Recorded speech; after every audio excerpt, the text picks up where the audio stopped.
বদরের ময়দানে এই পাশে কোরাইশ, এই পাশে মুসলমানেরা। বিশ্বনবী জালাময়ী ভাষণ দিলেন, তোমরা দেখতে পাচ্ছ এটা বদরের ময়দান না, এটা আল্লাহর জান্নাত, ওই জান্নাতের দিকে ছোট।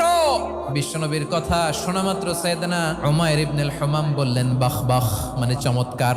বিশ্বনবী বললেন মা ইয়াহমিলুকা আলা কওলিকা বাখ বাখ ইয়া উমাইর, আমার এই কথা শুনে তুমি কেন বললা বাখ বাখ?